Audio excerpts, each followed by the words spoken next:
The pews at Montana churches are usually filled with the faithful during Holy Week, but coronavirus concerns have made religious leaders rethink the way they deliver messages. We've been using every technological means possible.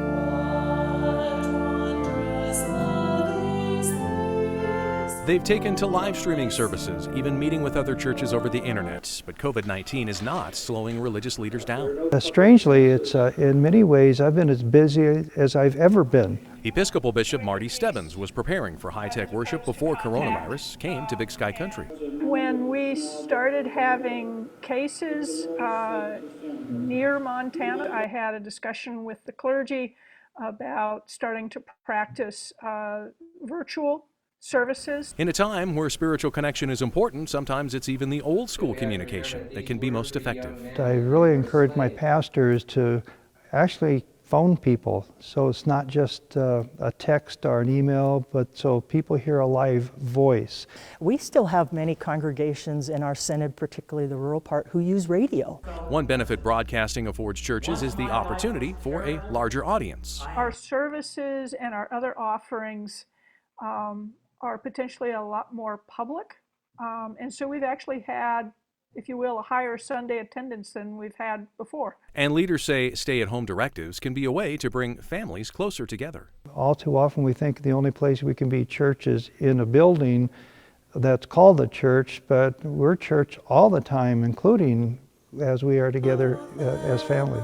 In addition to many online services, during Holy Week, churches will use other innovative ways to observe the time leading up to Easter. Well, many of our pastors are going to be doing all the Holy Week services live streamed.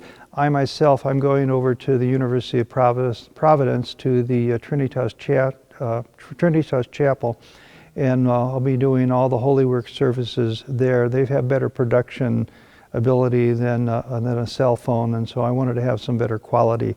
So I'll be doing Holy Thursday, Good Friday, the Easter Vigil, Easter Sunday morning, all there at the Trinitas Chapel. A lot of churches are doing a lot of different things. Some of the things that have been discussed is putting greenery out on either your front door or your mailbox, whether you can get hold of palms or just whatever greenery you can to remember Palm Sunday into the neighborhood that you are residing in. Most are doing what we call Liturgy of the Word or morning prayer on Sunday, and those will be posted up on social media, either live or pre-recorded. As far as the rest of Holy Week, Monday, Thursday, one of the things that I'll be doing is in our house, we'll be washing each other's feet. And on Good Friday, we will observe the Good Friday fast. Saturday night, I know a couple of churches are planning on doing what's called Easter Vigil, which we start with creating a new light, so fire from fresh materials, and there's a beautiful hymn that is traditionally sung. And so we'll start that first half of the service and then stop before we get to Eucharist. That will also be true on Easter Day. We will not celebrate Eucharist as an Episcopal church in Montana until we can come together in person when it is safe to do. We have many congregations that are offering live stream or recorded worship services. I know in Missoula even they put it on the public TV station the day after. We also have people passing out a variety of different home worship services.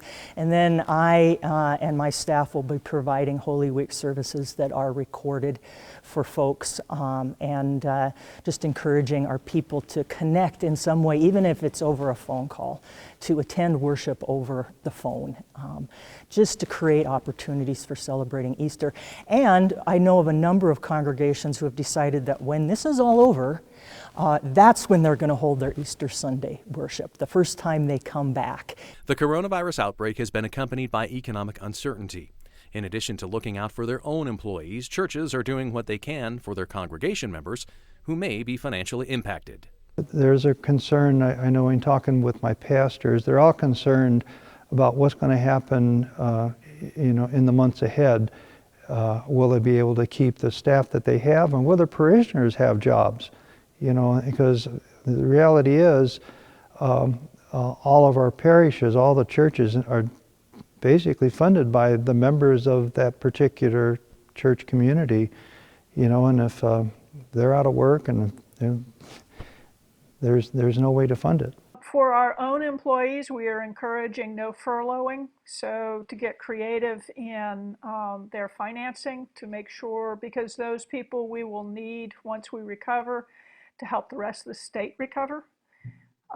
We have been asking people to increase their giving to the clergy's discretionary accounts, and those clergy actually already have connections within the community to make sure that financial resources flow to those who need it, whether it's helping underwrite food banks or helping pay rent or power bills or getting kids technical supplies so they can continue schooling. Both at the synod level and the local levels in the congregations, as well as the Evangelical Lutheran Church in America, are working on a variety of ways to provide grants and resources to congregations who then can help the people in their congregations who have lost money. And also we have groups who are doing, churches who are continuing their food banks, continuing their service by providing masks to clinics and hospitals. And so, yeah, I mean, we're finding ways and new ways each day, but we continue to remain concerned and in contact with one another about that. Who knew we would have our lives defined by a little virus that's not even alive? In all of that, we are still finding good news. In Great Falls, Tim McGonigal, MTN News.